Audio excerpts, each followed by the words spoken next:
Welcome back to another episode of the Market Makers of Iowa Real Estate Podcast, where we have lenders and realtors on to talk about what they see as the profession, what the good things are in the profession, and what the profession needs to work on, both realtors and lenders. This podcast is not for the consumers.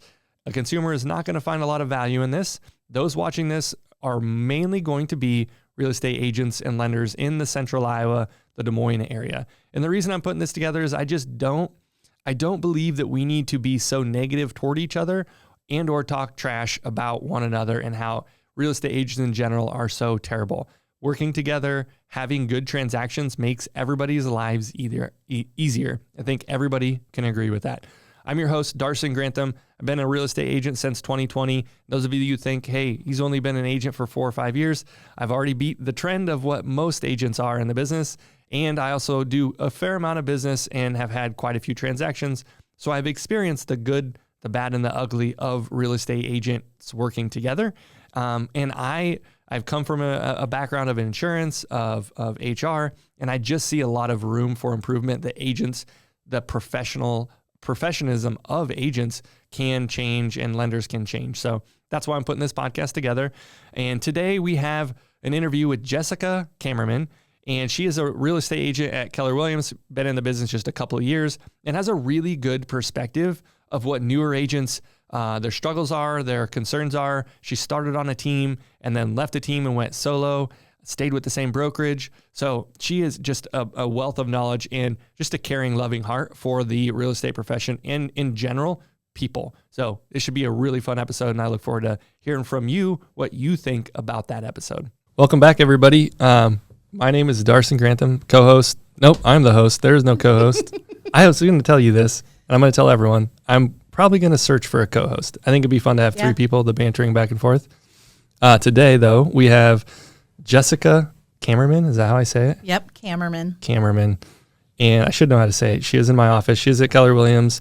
But before we get into who she is as an agent, who are you when you're not an agent? First and foremost, I am a wife and I am a mom. Actually, first and foremost, I am a lover of Jesus. Then I'm a wife. Then I'm a mom. Awesome. So that really is number one in my life. Cool.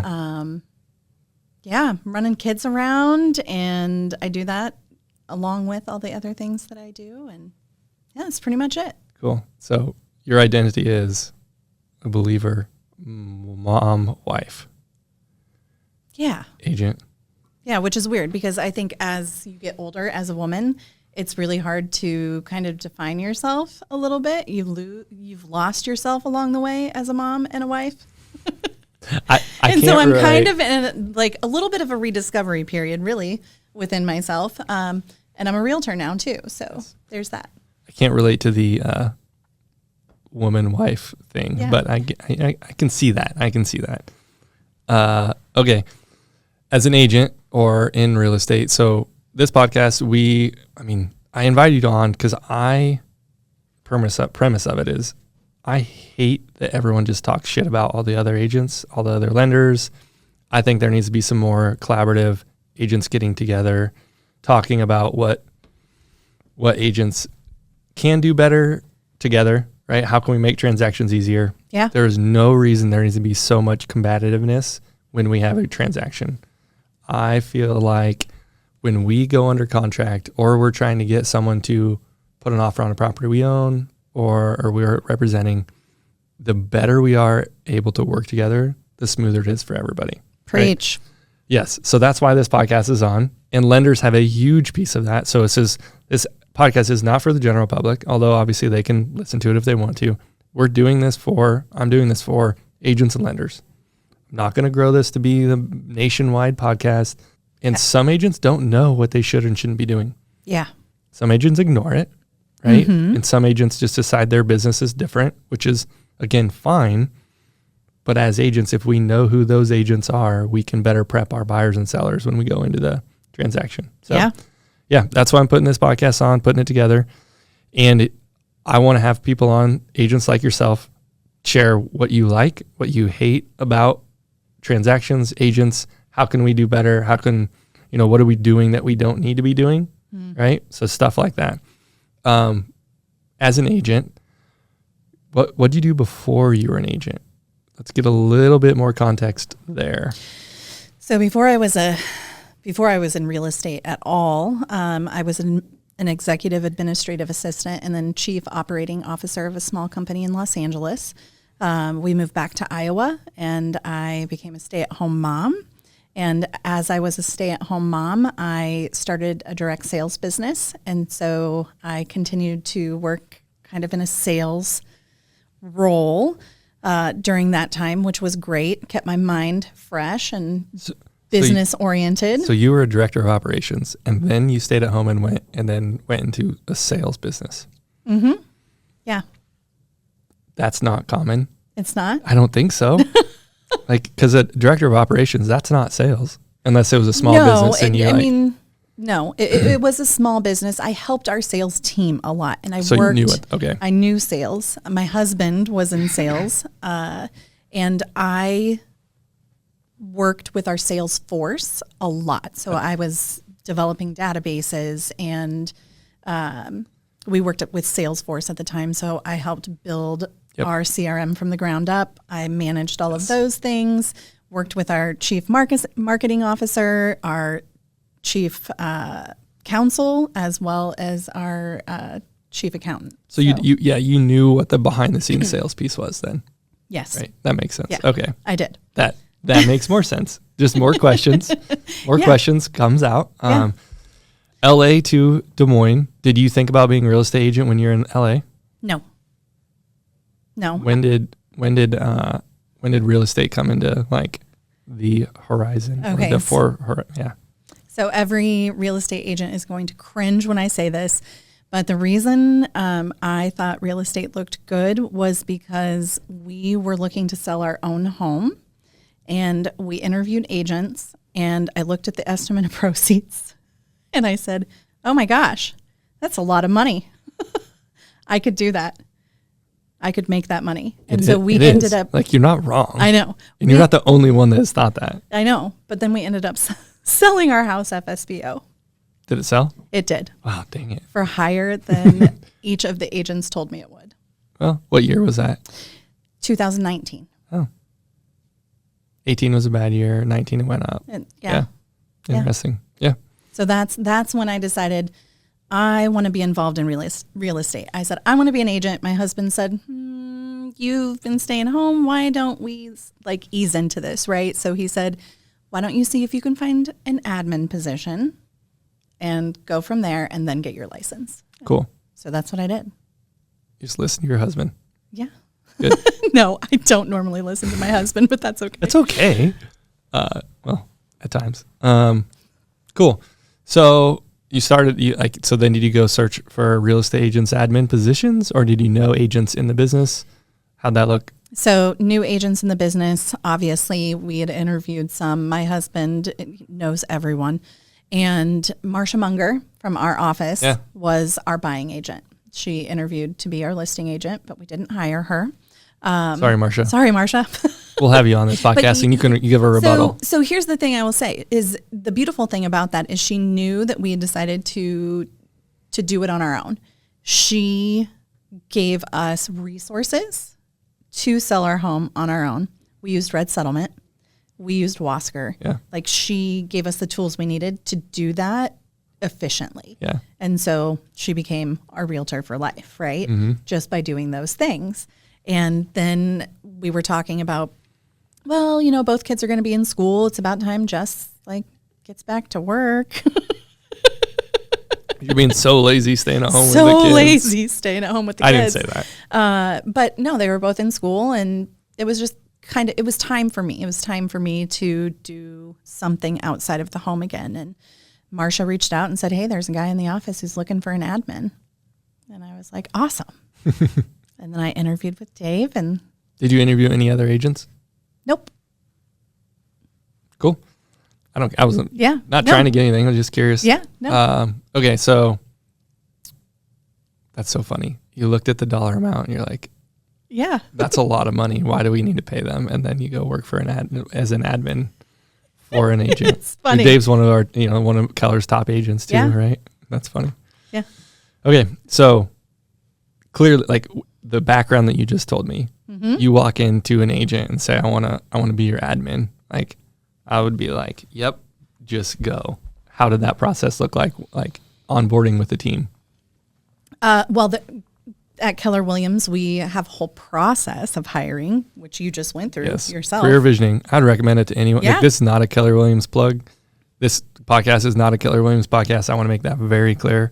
But we do have, I've got experience in Keller Williams in that career visioning class. Bonkers good on helping you find a hire and hire correctly. Yeah, absolutely. I've never been interviewed that way before. So it was a great process, I think. But it was a long process. Extensive. Like long. Everyone says it's great. And then they laugh and they're like, this is like 20 hours of time. Yeah. And so. Yeah, it's a lot of time. So went through the career visioning process, and ultimately, I don't know if Dave actually thought that I was the right person for the job, or if I just hounded him enough that he had no other option than to hire me. I'm curious. Tell me that. Explain that. So I don't know if it was intentional on his part, but the time in between each of the career visioning pieces was very long. Yep. How long is very long to you? Oh gosh, I think I started the process in August, but he didn't hire me until September. August, September? Wait, no. I started Look at me. No, wait. When did we start the 2 process? months. No, You're very... No. When did we start the process? I can't remember now. Okay. It might closer. it might have been more like July. So it's 2 months. Yeah. But it felt really long because it's like, make a decision. You know how long it took me to hire Peyton? No, I know how long it took you to hire Peyton. It was ridiculous. Yeah. Yeah. It was at least 3 months. But through that process, you hopefully find the right person for that's the point of it, yes. for the team or for the right fit, basically. So, yeah, but it felt really long to me. So I was harassing him in between each of these, like, hey, when are we going to meet again? Hey, when's the next step? Have you made a decision? And I think I just wore him What down. year was this? That was 2019. Okay. Oh, wow. Yeah. That's quick. It was quick. Okay, cool. And what Dave's team looked like at that point? You were coming on to how many agents were you going to admin for? I was coming on to, with Dave the Rainmaker, in true Dave fashion, he hired his admin at the same time that he hired another agent to his team as well. So started out initially, it was Dave, Heather, and Jeannie, and Arnie was added in when they added me in. So, so it ended up being 4 agents and myself. Okay. And Jeannie, I feel like Jeannie on your team. Jeannie is our broker at Keller Williams. Yeah. Which, everyone so I'm thinking, talking to agents and lenders, they know what a broker is. She's like the wizard behind the scenes of all Keller Williams transactions. Like, not doing them, but compliance-wise. Yeah, and she's been doing it for so many years, her and Dave both, right? Yep. So I came into... Yeah, but you can do it for a lot of years and do it a lot of years wrong. Let's be real clear on this. Oh, no, I know. I know. Okay. But I feel super blessed. I think as someone coming into real estate, not having a real estate background, I don't think I could have asked for a better mentor than a broker. Correct. I think you're spot on. Yeah. Okay, so how long were you an admin? I was an admin from, up until last year. Some of these questions I know the answer to. Right. I mean, up until last year. So I got my license in 2022, August of 2022. I continued to admin for the team and do real estate sales after getting my license up until I did both of those things really up until December of this last year. Like 40 hours? No, so when I started with Dave, I was 20 hours. And by the time I was probably like around 30. Yeah. As admin. Yeah. It was a part-time gig, which was perfect, right? For a mom with kids who were still in school. I was able to drop them off at school every morning. I was able to pick them up every afternoon.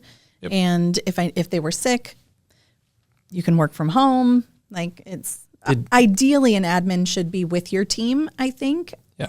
But, but there's the flexibility if you can't be. Yeah. Did Dave know you wanted to be an agent when you got hired on? I don't know that I really wanted to be an agent when I got hired on. But you told your husband you did. But I told my husband I did. I know. So I just wanted to be involved in real estate. Yeah. I got a thrill from selling our house. Mm-hmm. Like there was something really. Well, you made more money than you thought you were going to. That's thrilling. Right. But there was something really thrilling about that experience for me. And it ignited something in me that I hadn't felt in a while. And so I just wanted to be involved in real estate. No more and of that. I loved being an admin for the team. I really did. And I didn't have any plans or timeline on getting my license. There were just some things that happened and it was like, okay, hey, why don't you get your license? Yep. Okay. Yep. Cool. So you're no longer you're no longer an admin for the team. And I'll let you share as much or little as that transition out, because it can be super contentious at times, right? Between people leaving a team and staying, right? Or what they want to do and growing. That's just leadership in general, right? In my opinion, I've always been on the camp of if someone doesn't want to be in the role that you want them to be as a leader, like it's much better to say, go do it and like transition out than it is to get pissed and hold them back. And I don't think that's what happened, but I know the agents have hired other agents to be on the team and then it gets contentious and they leave and start their own thing and there's just animosity between them.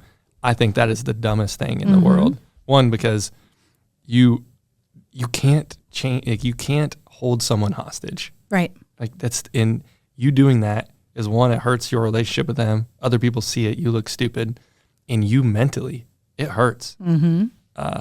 I've done it. And so, yes, I learned real quick. There's no point in that. Yeah. Mine was in a partnership, not agents. It was business partnership. And I'm like, this is so dumb. Why do I go do your thing? Yeah. So your transition away. My transition away, I love Dave and I love Jeannie. Yeah. Like they're still part of my family.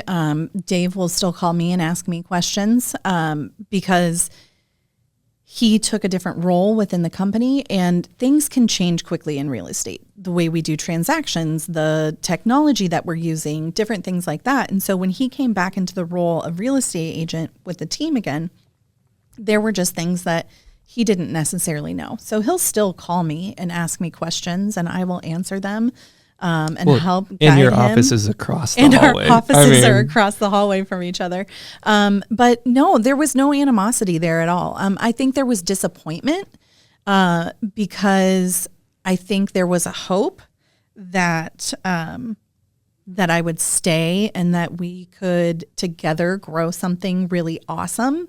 But if I'm completely honest, it came down to finances. So when you're on a team, you are giving some of your finances, income to another party. And for me, the value proposition, the value I was receiving from being a part of that team was not worth It didn't equal the amount of money that I was paying to be on said team. Yep. And so, and it's not like that for everyone. My situation is different. I came with a large database. I wasn't relying on the team to help me find business. And so I think because of that, it made the transition logical for me. Yep. Yeah. Before I became, I don't say 2 years into it, before that, I was so confused of why people would join a team. Like it didn't make sense to me because I didn't join a team when I started and I was fine. And then I watched people who succeeded on a team and who failed as single agents, solo agents. And I was like, they're not bad agents. They just need to be on a team. Yeah. And so I now have seen that perspective very drastically. And I no longer poo-poo on people that are on teams and say, it isn't forever, but it could be really good for 3 years. Right. Or it could be good forever. Like, I can see the benefit in that. So I totally get it, whether it's any team. So super fascinating. And I think it's a personality thing for me, right, too, because we've had agents leave the team. There were other agents that came and went on the team while I was there. Yep. And some of the agents who left the team, who came to the team for a reason, have not found success as solo agents because they needed the accountability of the team that the team provided. I hold myself pretty accountable. And so being a solo agent was Very the next natural. right Very natural step for me. Yep. Cool. Okay. So let's go, like, just dig into where you're at currently as a solo agent. How many deals are you doing? How many deals did you do last year? And last year you weren't a full-time, roughly. Roughly. Okay. Are we at 10 or Like are we 18. Okay, 18. Perfect. Yeah. And generally, where did those leads come from? My sphere. 100% sphere. Pretty much. No referrals or referrals, sphere referrals? Sphere and sphere referrals. Okay. Yeah. Do you do any lead generation that's not sphere right now? I made the mistake when I was freaking out at the beginning of this year. 2024. Yep. Okay. It was a slow end of the year and into the beginning of the year, and I panicked and I bought leads from Realtor.com. Did you? And it was so stupid. I did it my first year. So stupid. Yep, I did it my first year, and they lock you in. Yeah. And you can't get out. Or so stupid. Maybe if there is a way, let me know. If anyone's been on and been able to get out, let me know. I got them to lower my price, Okay. but I could not get them to let me out of the contract. I think someone told you that. Yep. Did you ask anyone before you bought that? Nope. Isn't that, I did the same thing. Stupid panic moment sitting in my office by myself. Shauna wasn't even there. Shauna, I so you share an office. office with Shauna. She wasn't there. I was just in a panic moment. I was looking at my bank account and I was like, oh my gosh, I got to do something. That's what happened. You're not alone. I want you to know that. And that's why I want to do this podcast. Like, Yeah. other agents need to know that this is, like, anytime that Joanna, what's her last name? Carson. She told me my very first year. I didn't listen to her. Shout out Joanna. I didn't have you on the podcast, but she goes, if you ever spend anything in real estate over $200 a month, call me for advice first. You can still do it. Just call me to walk through what it looks like. That's and I didn't do it. Comment. Right. And I was like, now every new agent that I see, I tell that same thing. I'm like, before you spend money on leads or anything in real estate that's over a reoccurring $200 a month, call 3 other agents have been in the business and just ask their opinion on generally what their idea of that is. Or like, because you'll probably get talked out of it. Yeah. So if you don't want to get talked out of it, don't call. But and there's probably people that do it and it's very successful, right? Like, yeah. I mean, I don't want to poo-poo on it. But they have way more money than I do to spend on it. And I wasn't even spending $200 a month on it. Okay. Like, I talked them down. I got in when there was like a 10% discount. Of course. All those things. Oh, yes. Mine didn't. I'm not that. You're way better at that stuff. I was like, yeah, whatever, let's go. But did you have a process, like a plan that when leads came in, you were going to be like, put them on this campaign and you're going to nurture them and close? Have you looked at the leads that have come through? Have you got a sale? Have you got anything close? From Realtor? Realtor.com. No. Do you even get the leads? Do you even get any leads? I get very few leads. Because I got a bunch of leads. They were just bad and they got like 10 agents call them at the same time. Yeah, no, that is a real thing. And so here's what I've found. Because the Market Center, I was also a part of a group called Rise, where the Market Center was giving us leads. There was a select group of agents that they chose. So inside of Keller, West Des Moines, there was a group that... Yep, Op City Rise. Okay. There's just a group of a handful of agents that were selected to kind of pilot this program. Okay. And similar thing, right? Speed to lead, multiple brokerages, all of that. What I have found personally is that give them a hot second. Give them 3-4 days after they come in. Are you telling secrets right now? I am telling a secret.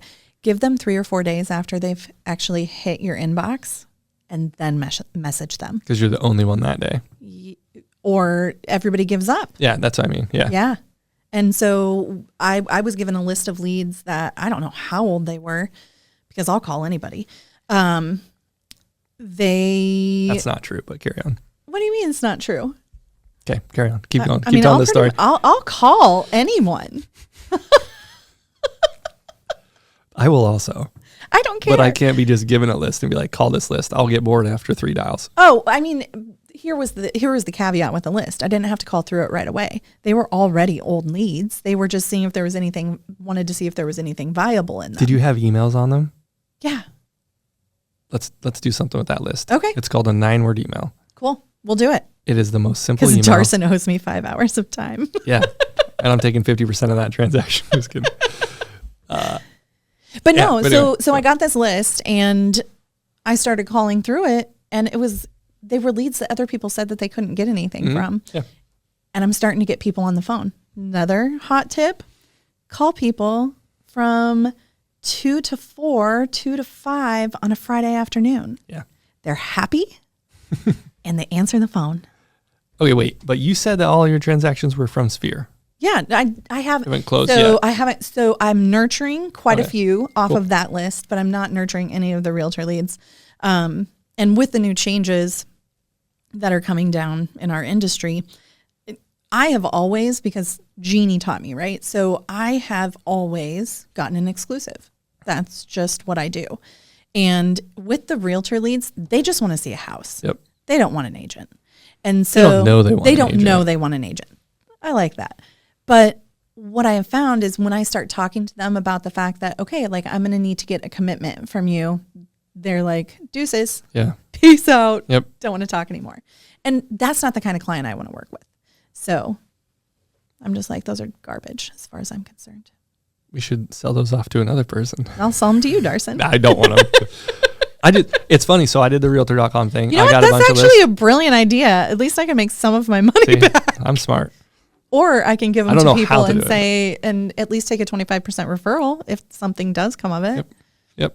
That's not a bad idea. But I didn't have a process to nurture when I had, like, I still have them in my database as Realtor.com leads or something. And I'm like, I don't know what to do with these people. Yeah. I've done the email thing. I've done the text, and I'm not calling them. I'm not focused enough to sit down and call a list. I don't have a fancy phone. Do you have a dialer? No. Yeah. No. I just put in my earbuds and dial my phone. I'm not. Anyway, I'll get bored. It's not the most fun in the world until you get somebody on the phone. And then it's fun. Okay. Next. I agree with you. I called a lady the other day. She had a rundown house, and I was like, finally got her number on Forewarn and called her, and she goes, yeah, I own 10 of these. I'm selling them in 6 months. You want to call me then? And I'm like, is this a joke? She goes, no, they're all in an estate or not an estate. They're in a trust, and we're trying to liquidate it, and we're not doing anything for 6 months. So I was like, yep, ma'am. I'll call you in 6 months. Told Peyton, let's call her in 3 months. Let's see if she'll sell her. Yeah. But she goes, Peyton, admin, she goes, do they all go like that? It's like, no, No. definitely not. No. But that was just from driving by a crappy house on, what is it? Windsor, not North of Grand. Yeah, North of Grand. But okay, your leads, Sphere. What else do you do for lead generation? I mean, I talk to people. Like, where do you find these? Okay, Where do you find these so- people on the street? No. Are they qualified? I make sure I'm not a secret agent. Yep. I let people in my world know I am a realtor. Facebook. Facebook, mostly for me. That's my generation. I'm Yep. old. Yep. So we're Facebook people. I am also. You're not that old. You're quite a bit younger than I am. Are you we even- going to go ages here? Are you even 40? No. I'm- Do I need to be? Well, I mean, I'm going to be 44. Okay. So I'm creeping up to 45 and Yeah. you're not even 40. No, I'm not. My wife almost is, though. Ooh. But I like Facebook over Instagram. I Okay. hate Instagram. Yeah, I don't think it's conducive for what we're trying to do. But Anywho, okay. that's just me. Yes, leads. So you tell everyone. I tell everyone. Everybody knows I'm a What do you realtor, do for and you? everybody thinks I'm really busy. And which that's the way it's supposed to be, right? Like they're supposed to think that I'm this amazing realtor that I just stepped in and would like What do you do to make them think you're busy? Blessed, and I just post about things that I'm doing. It's all very natural. I am not big on just sold. Yep. And there's nothing wrong with that. There's nothing wrong with that. I'm just not big on it. I know. Yes. That's what I said. I just said I'm not big on it. But I like organic. I like natural. When I was doing my direct sales business, that's the way I did that as well. I didn't hard sell people. Hey, I'm Take here. it or leave it. I'm available. This is me. You know me. And ultimately, I think people trust the fact that I'm going to work hard for them. Have you recruited anyone else from direct sales over to be a realtor? No. I've noticed that my wife did direct sales, has done it off and on, and she's really good at it. And before she did the direct sales thing, she had no inclination to do it. But the self-growth and the motivation that comes from joining one of those and the just encouragement and empowerment is ridiculous. Yeah, it's great. It's ridiculous. And so I feel like, and when you became an agent, I was like, you were some type of sales, right? And you told me, and I was like, yeah, you can just tell. Yeah. I would recommend, just a thought of recruiting some of those folks to become agents. Some of us have. So the company we were with, they sold to another company. There are a couple of us who went into real estate. I was already in real estate before that ended, but yeah. Cool. Okay, that was off topic, but when I heard that, I was like, I got to chirp in here. Leads. So what do you do for your database? You post on Facebook. I post on Facebook. Do you do events every year? Do you follow the MREA, Millionaire Real Estate Gary Keller model? So I would love to follow the MREA. I do believe in a touch system, and I believe in more than 33 touches, which is kind of what we learned earlier this year. But I'm still building all of that out. I built a lot of that out. No, that's what. Yes. Tell me more about why. I mean, how you've been a solo agent for at least 6 months since January 1st. Oh, full time solo since January 1. Okay, solo and this is end of April, so 4 months. Okay. Yep. And you're still building out the database, the touch. I'm not grilling you. I'm just no. very curious on. It takes time, right? So I'm not the kind of person who takes all of the proprietary information from the place I was before. So You're recreating everything. I'm recreating everything, which I think is very noble of you. Good, because that was the team's voice. Yeah. That was the team's vibe and their cadence. I get to create my own. Yeah. And so I'm working through it. Creating your own. Yeah. Creating my own and working through it. But I'm kind of sporadic too. So I was seeing a play in Ankeny, and I remembered that clients of mine that I had worked with last year are big theater people. And so they moved from Carroll to Johnston. And when I walked into the Ankeny Theater, immediately it made me think of Sue. And I shot her a text. And I was like, just walked into the Ankeny Theater. Thinking of you. Hope you're involved with theater in the metro area.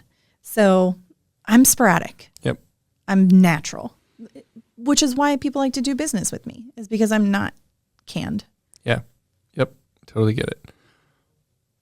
Okay. So I think we got a good picture of who you are, how many, what you're doing. No, this is good. And then, so one of the big things about this podcast I want to do is, what do you like about the agent transaction and dealing with other agents, and what do you not like?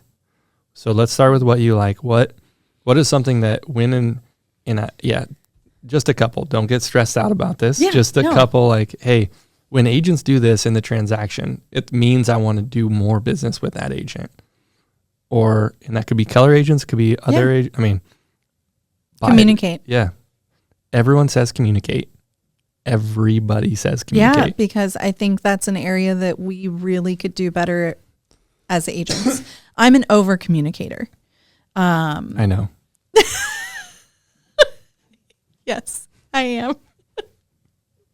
I'm an oversharer as well. Okay, so communicating. Does that need to come from the agent, or can it come from the agent's team? Agent's team is fine. You're totally fine with that? I'm totally fine with that as long as they know what's going on. But especially when you are working into and through the inspection period. I think that communication is key. Communication, text, phone calls, emails.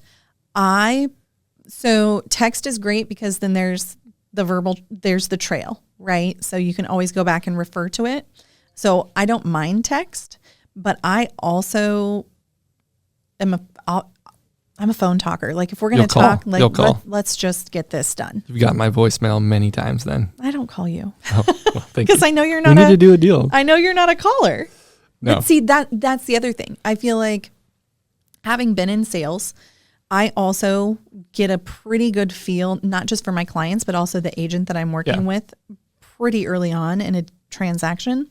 And I kind of know where their communication is. And I go with what feels comfortable to them as opposed to what feels comfortable for me. Okay. So the communication. Yeah. Throughout inspection is the key time that you want to be you want to be communicative. Yeah. And then past inspection, if there are items that need to be completed. This just seems like common sense though. Doesn't it? I'm going to say something. Let's be positive here, but yes, I know what you mean. I know what you mean. So there is, in my opinion, a very low threshold to enter our industry. So correct. Because of that, yep. Not every agent is equal. Yeah. And so. And we don't want them to be equal. We don't want them to be equal, but there should be like. You want to get into this? Standard. You want to get into this? Yeah, let's do it. What should agents have to do to become an agent? Do you think there should be a higher threshold? I do. What's that look like? I don't know that I have that answer. A number of more hours, different testing, more money, a mentorship. Mentorship. A required mentorship. Like a apprenticeship program. Yes, absolutely. I do believe in that. That's fine. I mean, I don't know if I've come up with a decision. I don't know that I know the exact right answer. Potentially more money, right? Do you think if they've been an agent for 5 years and they did 20 deals a year, and then on the year 6, 7 they did 3, should they be kicked out? And I'm not going to hold you to this. No, it's a brain exercise. No, I don't think they should be kicked out because I think that life happens, and people should have the opportunity to deal with life as it comes. Should there be a minimum per year? But there shouldn't be a minimum per year. Would it be helpful? It would be helpful. It would be helpful. I don't know that it would be helpful. Yeah. And it would be helpful to buyers and sellers, agents, lenders, all of the above. All of the above. I would agree. Yeah. I hadn't thought about the whole minimum number of transactions. And I don't know what the number is. I would agree with you completely. There's a lack of professionalism in the industry. Mm-hmm. But I'm a full-fledged capitalist / libertarian that I do not want more regulations in anything. Right. And so when I say that, and then I'm like, but agents should be, I'm like, that hurts because it's not the right thing. And it should be fleshed out during the marketing and the sales process, in my opinion. Yes. That's what freedom is. I mean, I may say an unpopular opinion here. We will not edit it out. We are making, our money is on par with, often, a low-level attorney, our hourly rate can be compared to that. Yep. And you think about the amount of schooling and all the hoops they have to jump through to be able to do what they do. I feel like we're dealing with a pretty major financial thing in people's lives, and maybe we should be held to a little higher standard. Okay. I can see both ways, and I've also I too lean libertarian, just so we're clear. So not to get political. Yeah, I just no, but I mean that's clear. where I lean. I Yeah. lean that way, and I also don't want necessarily more regulation. The more regulation, the more government, it just can't be good. So, it's these little things that I'm like, how do we make it better? Yeah, because it would benefit all consumers. Mm-hmm.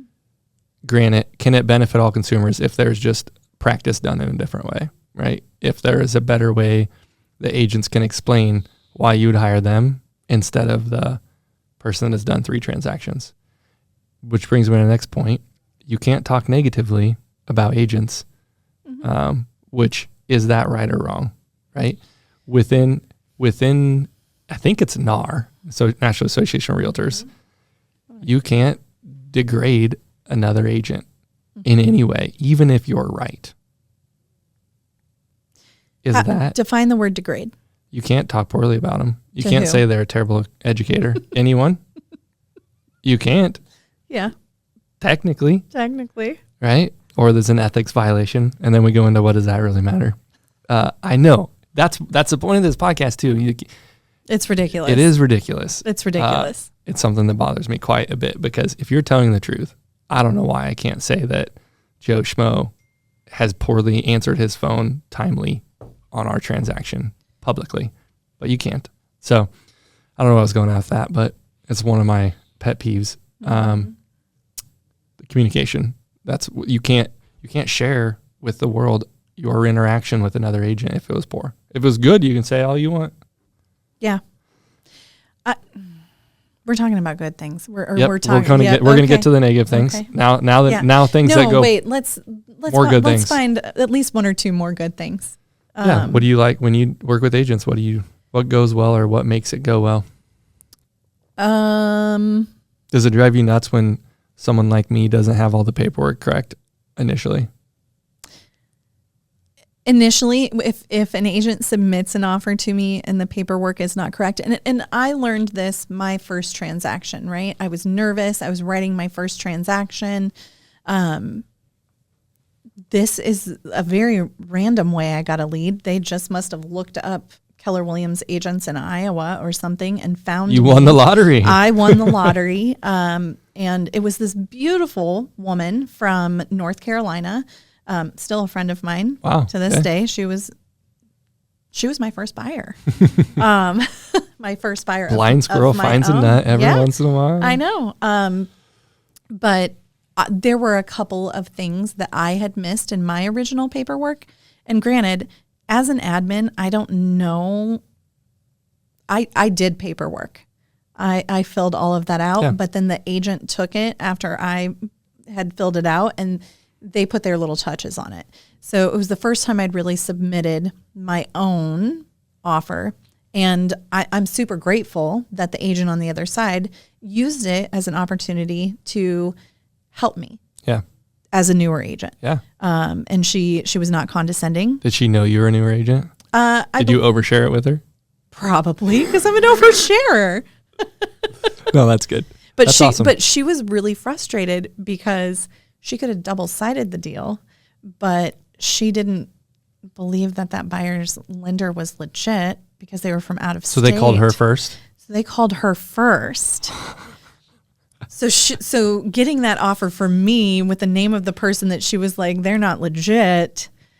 So there was a lot of back and forth between her and I because she's like, are you sure that they're legit? I'm like, I spoke to her lender. Like that's one of the first things I did. It's an out-of-state person who's coming. I did my due diligence.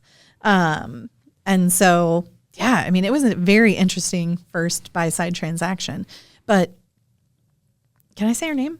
Kate. Yeah. I can say Kate. Yeah. Kate did a wonderful job of anyone like that. I want to have them on the podcast. That's awesome. Me, Kate Anderson. Cool. She is fantastic. She did a wonderful job helping me navigate those nuances at the beginning. Ryan Lynch did that for me on my third transaction. He's like, we get through the inspection period, and then he goes, just so you know, you could have wrote that this way. It would have made it a little bit better for your buyers, but we're past it now. So you can't. And this is how I could have screwed you over, but I didn't. Yeah. change that next time. I was like, oh, thanks, Ryan. Good I for appreciate him. that. That was very nice It of him. was so nice. Yeah. I still tell him that. Every time, not every time I see him, But Kate and I negotiated we it wasn't like super tough negotiations, but she wasn't easy on yeah, me. I went back and forth. Yeah, we went back and forth. She wasn't easy on me, and I appreciate that because, Cool. it really helped me hone my skills quickly. Yeah. And look, like just that little thing makes just the ripple of agents better. Mm-hmm. It does. I'm such a butterfly effect. What little thing that you do here makes an impact multiple people. So You should have Kate on the. Yeah, I didn't I would love say to. her name earlier, but yeah, I would love to. Okay. Negative things that agents do poorly and don't say. They don't communicate. They don't help me. Yeah, I don't know. Yeah, what is the reason that you struggle with agents? When they're condescending, Yeah.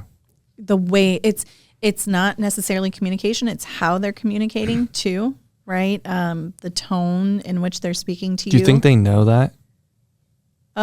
Depends on the agent. Yeah, I can't say names. Right? No, yeah. And it's my struggle. But it's so funny. Some people are just that way. Yeah. And they see another agent as a competitor. Yeah. So so I know whether it is in a text message or verbal communication, if another agent, because I generally go by Jess, if another agent says Jessica, I know they're being condescending to me. What? Oh, usually it's in their tone. I'll be sure not to call you Jessica. You can call me Jessica. It ultimately it's where it generally happens in the communication and what's going on. So this isn't first. It. This isn't the first No conversation. No. Oh. Yeah. Man, you think into that? I would be so oblivious. I would look right past it. Yeah. No. They'd be like, Carson. Okay, whatever. Well, how are we gonna get this done? No. Well, I mean, it depends. Like I've had an agent say to me, Jessica, I've been doing this for 20 years. Yeah, that's. And I'm like, yeah, well, you might not be doing it great for 20 years. Just saying. That's what. Yeah, this is true. This is true.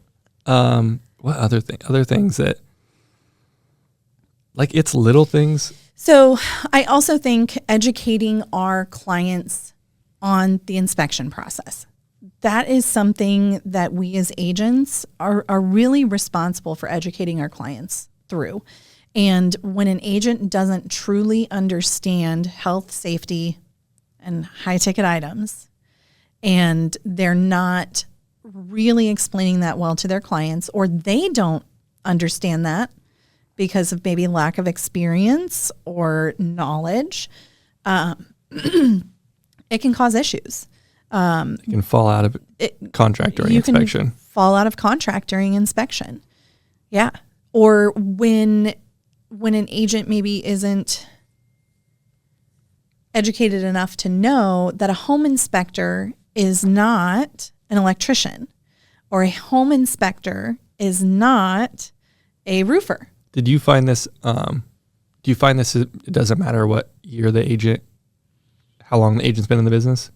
Because I asked this because my first 2 years, I had a lot of business fallout during inspection, and that was 20 and 21 when things didn't fall out that much. Okay. But I noticed, I was like, I need to get better at explaining this, and I gotten better, and now I rarely have properties fall out during inspection as a buyer's agent. Yeah. As a seller, it's so hard to control that factor, in my opinion. It is. I refer people back to the top of the inspection addendum, which clearly states it is not a seller's job to bring a home up to code. Yeah. I understand refer that. them back to the legal documents that they've signed. But they have every right to get out of the deal. Mm-hmm. Because that's just how it works. That's called Iowa. It's called Iowa. So like, like it's crazy. You're gonna talk them in. Have you ever talked anyone into buying it when they didn't think they were gonna? We've talked through things. I mean, I don't think I've ever talked anybody into buying something that they didn't think they were going to buy. Yeah, as a listing agent, you try to talk to the buying agent and be like, you need to tell your clients this. It just doesn't, it hasn't been effective for me. Maybe I'm a bad communicator, but I just feel like once they've made that laundry list of inspection items, we ain't coming to an agreement. We're not going to get there. Crazy? No, I do talk through that. I go back and I say, okay, like I see what you've presented here. I want you to know that my seller is only interested in handling health, safety. And then I say, what is your buyer's walk away item? I ask that question. Do you have an addendum that explains that? Like a second addendum that basically is like inspection is for? Because there is one agent in town that does that. There's a couple in town that do that. I don't. And most agents don't sign those. Well, if you require it as a seller. You can't. It's not required. You can as a seller. Stop it. A seller doesn't have to accept an offer that doesn't. You can, but I've had lots of conversations with people. They're like, I just ignore that document. I don't send it in with my offer. Anyway. So I got you. What else? What else should we got a few minutes left.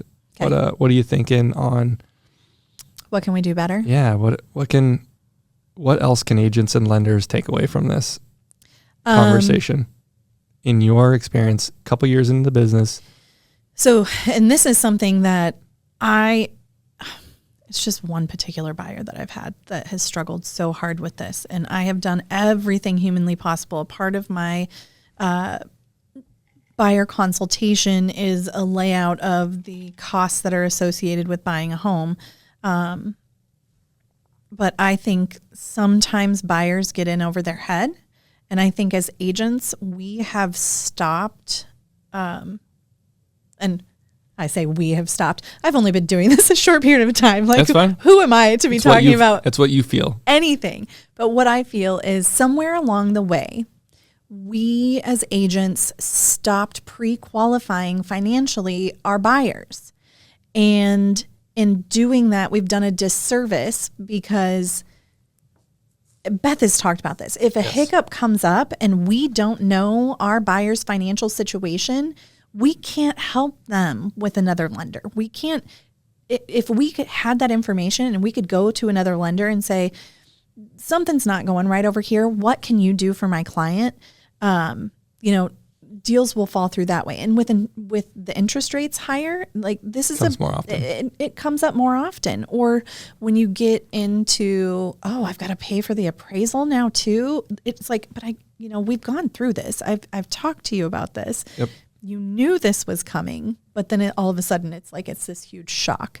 And so I think if there's some way we can better assist our buyers on the financial pieces, the better off we would be to keep. This is before you get under contract. Yeah. Even before we get under contract. So you want a spreadsheet of their personal financial situation. Not necessarily a spreadsheet of their personal financial, a document, but a cheat sheet, a summary. Or even if we just walk through some of this stuff with them and we can get just an idea of their debt to income ratio, just an idea of what their monthly expenses look like. Knowledge is power. That all sounds great. I've never done that. Yeah. I don't say I should or shouldn't. I'm just curious how it would have affected the business that I've done. So I haven't done it either, but after conversations with Beth and some other agents, I'm going to start doing it because I ran into a buyer that is just really hung up on a lot of these things. Mm-hmm. And even though I've explained it and I've got a document that is an estimate of cost to purchase a home, none of that mattered. So there's something else. It didn't matter until the deal came and then it fell out of contract? No, it's still in contract, but they're just really uptight about all these things that they're having to pay for. You think? And we'll see if it gets to the finish line. That's what I was going to say. Is it just the type of person it is? It could be, right? But, or is it? But I think knowledge is power, and having that information is of benefit to my client. Yeah. Well, it sounds like you did and it still didn't. I didn't do. You didn't get the estimate of costs? I did give them the estimate of costs. I didn't do the rest of their finances. Gotcha. Yeah. Cool. That's a good takeaway. I mean, I'm kind of a data nerd and what's it actually, low hanging fruit. That's the way I like to look at it. What's Yeah. the low hanging fruit I can do? Like, that's not a low hanging fruit in my business, Okay. right? Because I can't pinpoint one deal that I've missed out on by not doing that, right?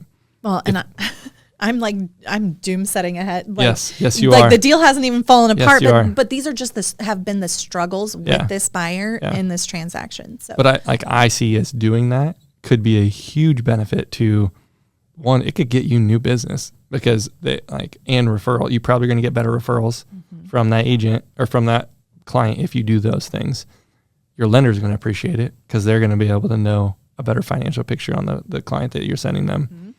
And yeah, but I probably could have done that with folks I haven't closed deals with that would have got them to put offers on. yeah. Right. So I don't know that I have missed out on that, but interesting. Okay. Anything else? If you're an agent, if you're a buyer agent, don't show up at the seller's house without talking to the selling agent first. That's all I got to say. Or leaving doors unlocked. We can go on and on about the obvious things. Yeah. Someday we'll have a checklist of these things. Yeah. To be an agent, this is required. Right. Otherwise, you get ethics complaint. Just kidding. Okay, we'll wrap this up. Thanks for watching, listening, everybody. Next week, I don't know who we have on, but I've got a handful of lenders and agents that are coming up. Nice. Some are at Keller Williams, some are not. And so, we're hoping you guys got some good information out of this, pulled some pieces. This will not be the last time that Jess is on the podcast. Her and I talk a lot in the office, and we usually have good debating conversations about certain things. So I will say the one thing I love about Darson is we don't need to talk about that. No, really quick though. We don't agree on everything or really a whole lot of anything, if we're to be honest. But relationships like that are so important. And I think it's important within our industry as well as in the world because those relationships, they challenge you and they help you grow. Yes. Like what a TC does. We can get into that. Thank you for helping me grow, Darson. I'm a hole poker for it's great. type of person. Yeah. Anyway, yes, thanks for listening. See you next week.